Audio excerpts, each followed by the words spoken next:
We're now going to have a set of presentations, and it's going to be started by Matt Skoss. Matt comes to us all the way from Alice Springs in the heart of Australia. So thank you for being here, Matt. Oh, thank you, Fran. Take it away. Thank you for your support for getting me here. Could we, the control room people, can we take out these two floodlights? Because they're just washing the... Oh, beauty. I started off,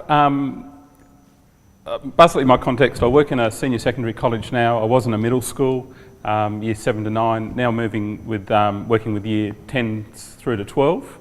And I started sort of thinking about what my journey has been, particularly since last year, but also over the last 6 years, been working with Ian Roberts, who was a combinatorics, so research mathematician based at Charles Darwin Uni, and he's been working with teachers off and on over the last couple of years because we've got a fairly substantial grant. The little bit there, dude with a cube and a tube, is sort of relates to how I can sort of transport this around. But Jam, I'm hoping that I can leave this with you to perhaps work with your students, and it might add to your collection of amazing, geometrical things. I think the really important thing about this conference is some of those key words that I pulled out of the conference synopsis, and part of it is to try and attract kids to play with the maths, to get involved with the maths. And what I'd like to do is just share a little bit of my journey of what I've done in working with teachers on that. This does have audio, but we can't hear it. But one of my missions in life is to, in 12 days, put some ideas into practice in my classroom. And that's a challenge that I'll give to all of you, especially those of you that have something to do with schools, is after 12 days, you never will bring the ideas into practice. So I throw that challenge at teachers, and I worked with a little school called Alice Springs Primary just out of Darwin, and I took up my sorting maze that I'd made at this last conference in Darwin, trying to live my own sort of maxim, if you like. And we were doing examples here, which you can sort of just see is putting words together, alphabetically. And it was a primary school audience, so I was trying to pick a kind of a language type context to share with them. But blow me down if 3 days later after I'd left, the year 5 teacher had gone, bought herself a big canvas and sat down and made her grid. And she does it about every other day with her kids. And she'll use words, she'll use fractions, she'll use decimals. She will get the kids to sort on some sort of attribute. And I think that's kind of what my contribution is to try and take some ideas from Mike and Tim and others and try and give them some traction in the classroom. But what the teachers need to see is that sort of pedagogical workflow is what I call it. So part of that sort of getting the teachers into that space is, this is a tool that I use in the classroom wherever I can, called Today's Meet. And if any of you go to that website off your phone or your iPad, you just put your name up there and your content will immediately be put up there straight away. It's text only, but it's like a really simple sort of version. So what I've done is just chosen CMSC14 as a handle. It's on the end of the URL, and that's live for a month. So whatever content is put up there, it'll last for a month and then it just evaporates, if you like. It's kind of a stripped down version of Twitter, and this is a Twitter tag that I just chose and I've put up there, and I'll take photos, and this is one that I put up from Mike in Action yesterday, and already a couple of people have had a look at it, because I can tell who's sort of seeing it and looking at it. So again, it's just a tool, a way of, we've got this sort of shared experience, but I've got a very good friend of mine that lives in Hobart, and he's busting to be here, but he can't. This is how he's going to be participating, so I can upload video clips. He's also got the live streaming that the local people here have organised it.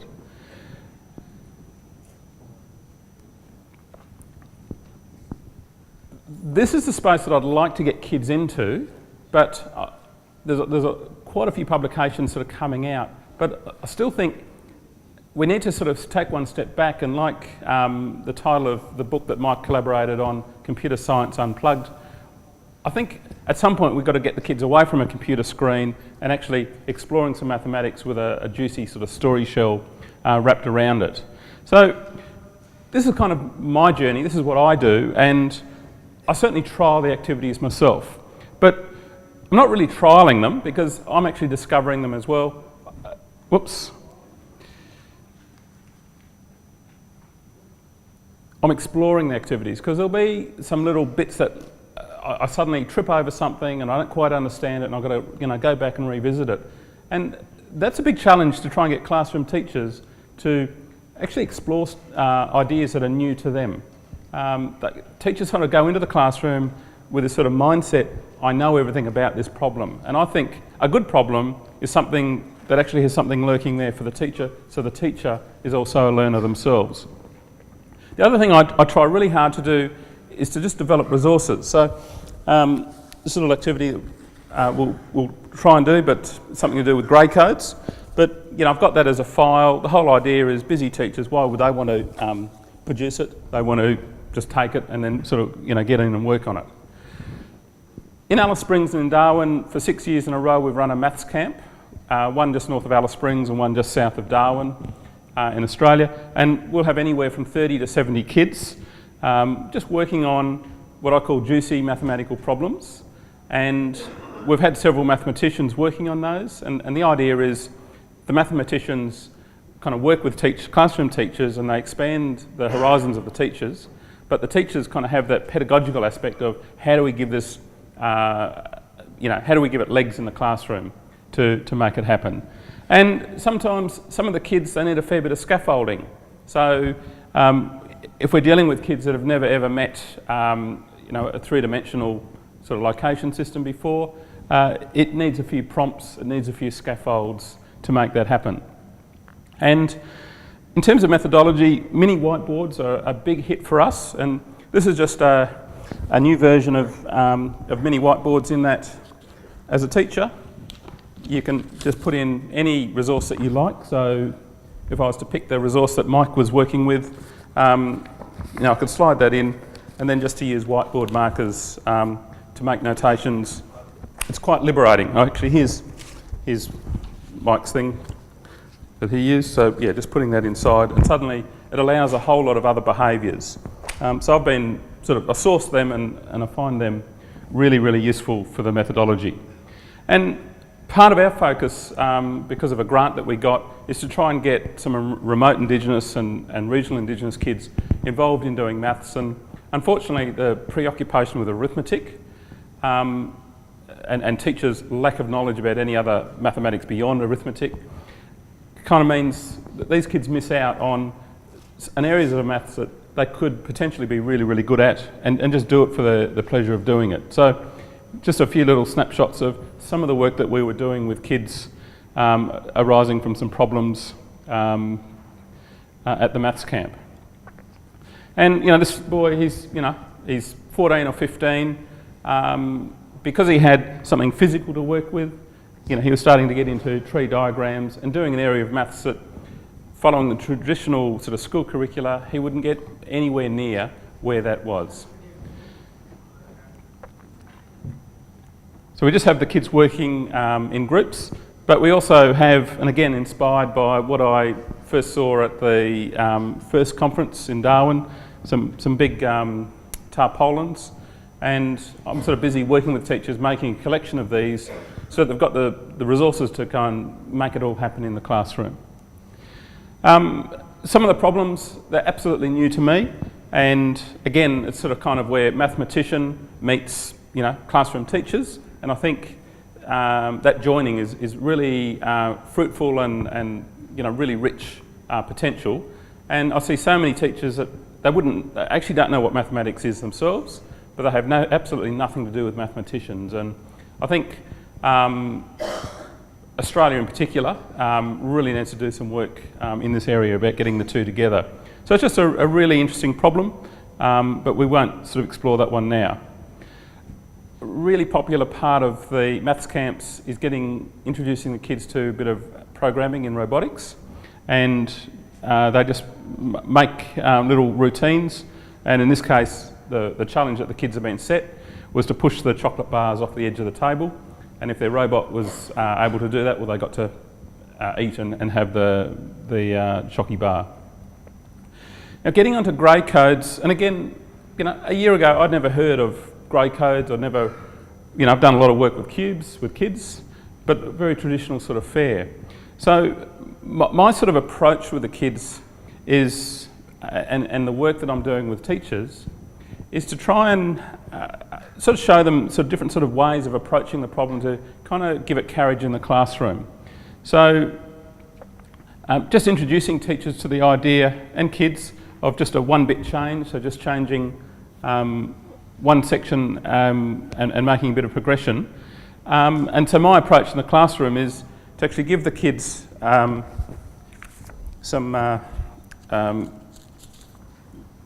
positions, I guess, on a cube, and then getting them to lay it out. So I might actually quickly flick off that slide there, and let's invite the people in the front row, if you can just have a go at laying these out. So I think I've muddled them up. And again, this is sort of part of my sort of approach, is to get teachers, get kids out of their seat, getting physically involved. And so if you can just sort of lay them down along the floor, perhaps close to the stage so that people can see them. Or you could stand up and do them. Yeah, that'd be a good idea.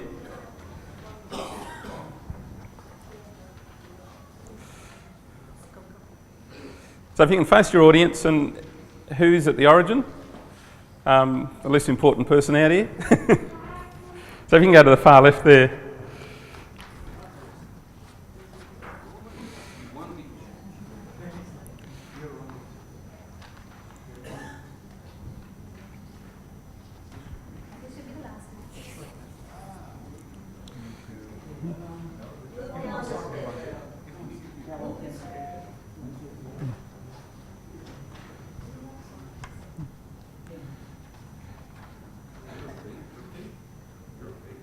So are we all happy with that? Does our audience have we gone from...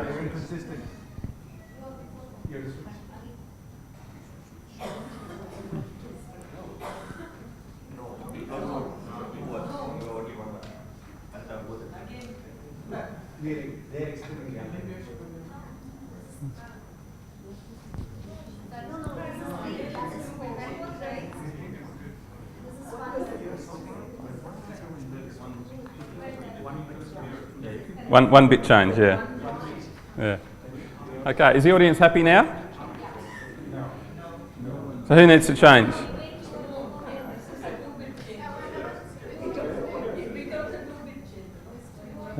So can we have 111 right at the far end here? And then is there a way of getting from 000 to 111 with just a one bit change each time?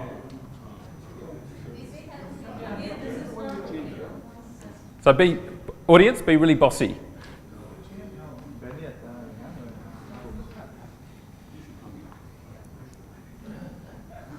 Okay, are we there?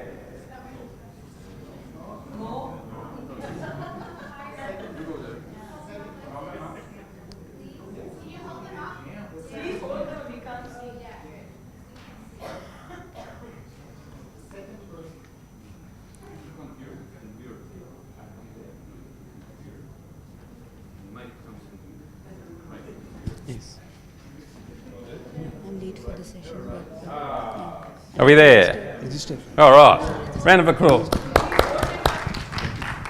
Now, of course, I say to teachers and I say to kids, mathematicians, they always ask themselves, is that the only solution?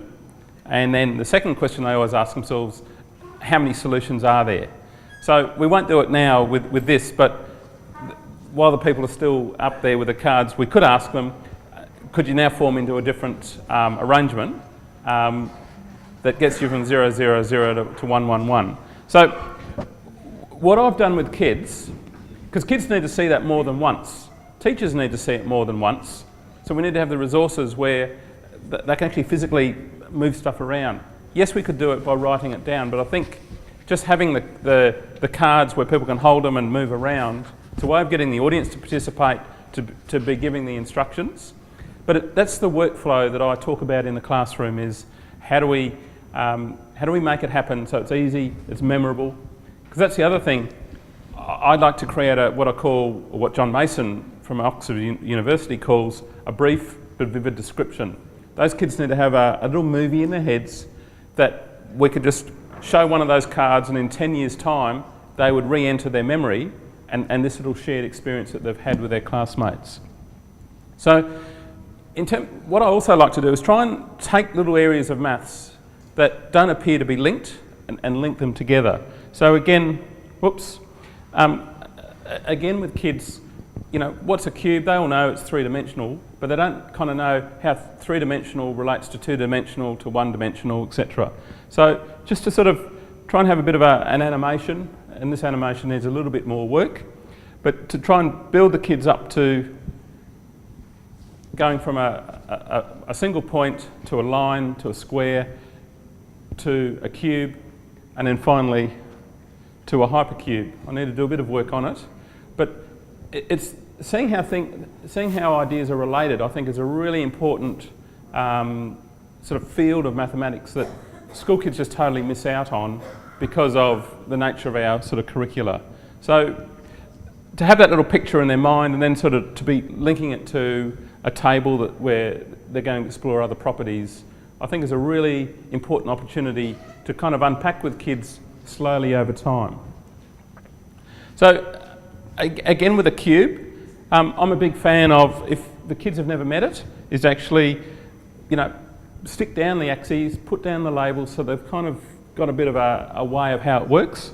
And then also introducing them to some other ideas. So this is an idea that we used on the maths camp, is going on a random walk of length 3, and we'd ask the kids two sorts of questions. What's the probability of arriving at 1, 1, 1 if they've started at the origin 0, 0, 0? So then the next question also is, which vertices are you most likely to end up at? And what we found is we were able to engage them with tree diagrams where they'd previously never encountered a tree diagram, but now they had a purpose to make use of it and help them sort of work on a problem and try and distill some sort of answer. The other thing I try and do, going from a cube to a hypercube, is to try and give the kids a sense of scalability of mathematics, of how things are related, that you can go from a simpler version of a problem to a more, deeper and involved sort of problem.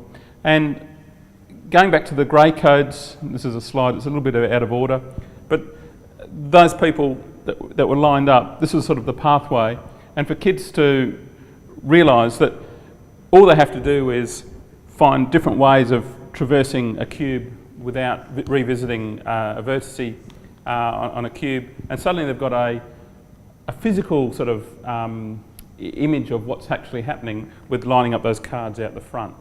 And that was a real revelation for me. I'd never made that connection between those two sort of areas of maths. And again, it was just those, conversation with classroom teachers and some mathematicians, and it sort of, made it come alive for me. And I think also, what I did is I got my kids to actually trace out where they started, so just ignore the cube on the inside. They actually traced out the different sort of solutions, and I got the kids to completely, rearrange their cards, and each time they found, a different sort of pathway to get from the origin to 1, 1, 1. So, also really important for the kids is just to introduce them to just how would a mathematician sort of, deal with it when they don't want to have to do 3 dimensions all the time. They want to just deal with flat bits of paper and representing the same information on a graph. And then, where's the same sort of journey, again, with some sort of, animation type approach, I think just resonates and will make it sort of stick with the kids. So kind of in a nutshell, I really always try and go physical. I try and get a physical model because I think that's going to be what will make for an enduring memory. I try and make it interactive where people are having to swap around and, make decisions sort of in the moment. But the thing that I'm also really searching for, and I really like the story shell that Mike embeds, like with the ice cream stands, where you're going to put power stations.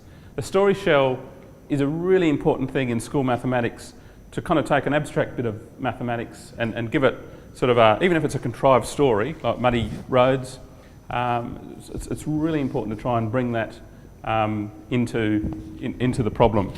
And I've mentioned scalable before. So just sort of in a nutshell, there's the big version, but I've also got a little version here. And again, I've got them just sitting on my wiki, and I'll make sure they get put onto the CS website.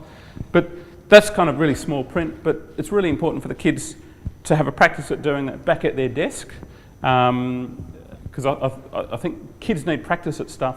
They need to kind of get quicker and quicker and quicker, and to sort of create a bit of urgency.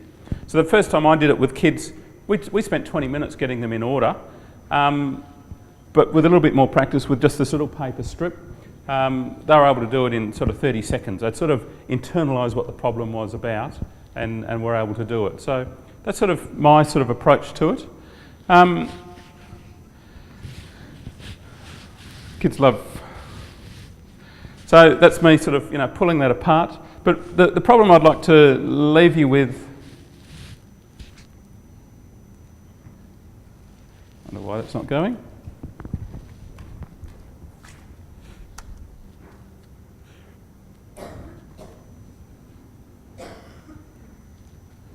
So just looking at a few sort of places on the website, there was one place that had made hypercubes into a bit of an art form.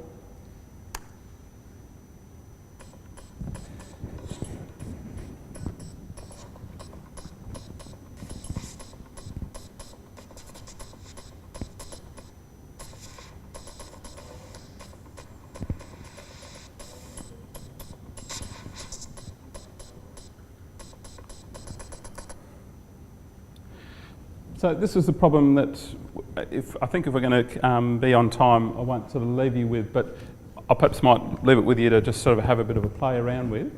But starting, just get the same frame of reference. If I'm going to start sort of down at this vertice, and I'm going to take a random walk, what's the probability of ending up at 1, 1, 1, 1 here? And the second question is, which of these vertices or nodes am I most likely to end up with a random walk of length 4? So again, where kids might begin, to kind of understand the problem is actually start with the physical, but then there's an obvious need to deal with tree diagrams, and people might have other sorts of approaches. So that's kind of my little journey. I would love to kind of develop a kind of a book and just put it out for free about all the different activities that you can do with a cube and a hypercube. I think that would be a really powerful resource. And if these are really easy to make, they're just plumbing fittings, and electrical conduit, and a bit of shock cord. And what I've also got is just a bag of the joiners, so you can just have just a cube and just use the metre lengths. The other thing I think with schools is a cubic metre, it's a tonne of water, it's 1,000 litres. It's a really important connection for kids to make. This has really run out of battery now. And again, just getting kids to just different representations of it, and again, working with paper, you can just use a whiteboard marker on those, and just flip them over and just write straight on top. So come and have a look and a play. I'll leave them out. And that's my contact details, and I'd really welcome people to flip me an email, and I tend to just put resources up on my wiki space just for people to download it as a PDF. So feel welcome to drag down whatever's there. There's a whole range of resources useful from primary school through to secondary. And I'd like to say thank you very much for your hospitality and my first time in India.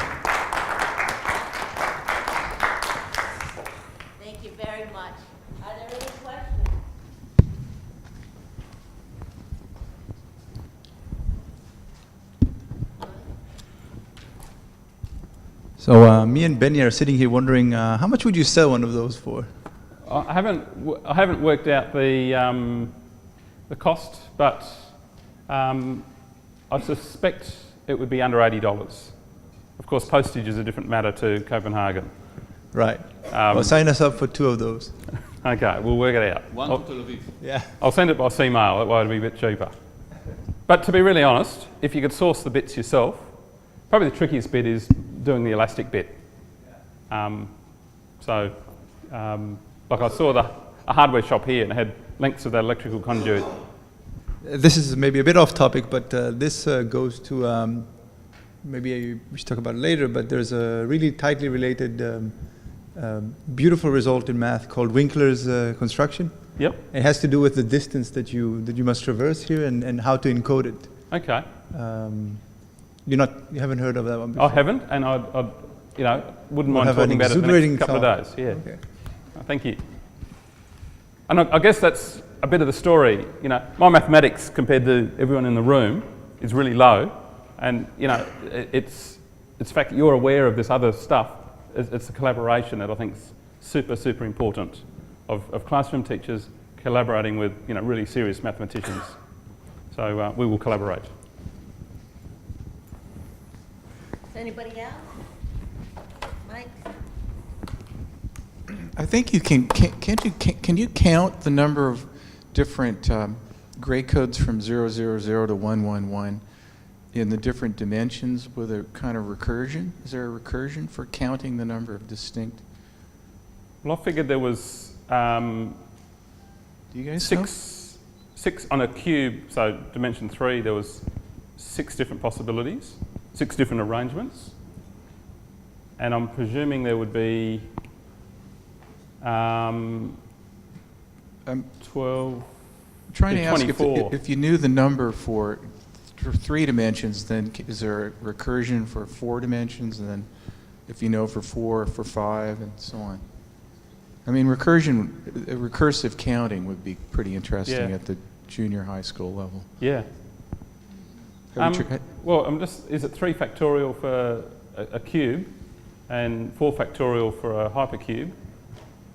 I would hate to jump to 5 factorial for a dimension 5. Uh-huh. Don't know. Thank you. Jam?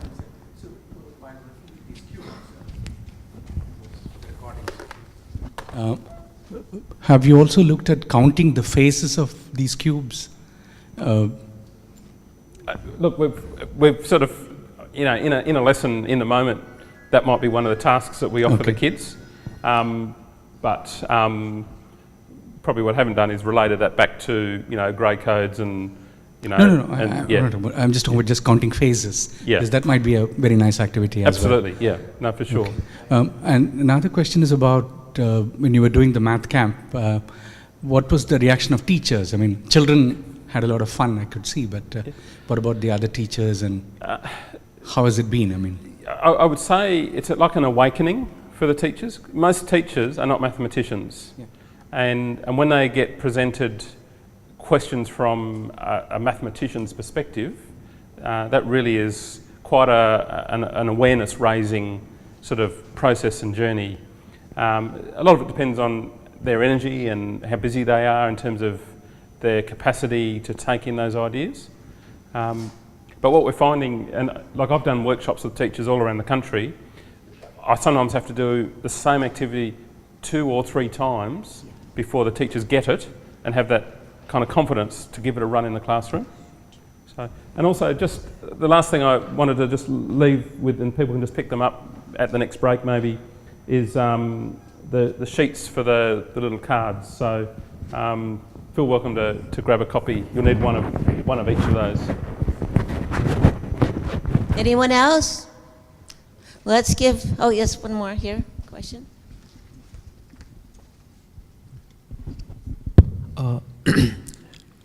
Yeah, you mentioned the importance of you mentioned the importance of using physical objects to start with, especially with kids, with math. I'm just curious if you think that's the same with programming as well, as in, is it important for them to start with programming robots as opposed to saying programming just on the computer screen? I think for them to, I'm not a programmer, but I am a big fan of using Scratch and Logo in earlier years of my teaching career. I think the key is to make it resonate with the kids, and that there'll be, these kids are on this continuum of being able to abstract, and if we can get them to interact with a floor robot, I think that's a really valuable part of the learning experience for them. Absolutely.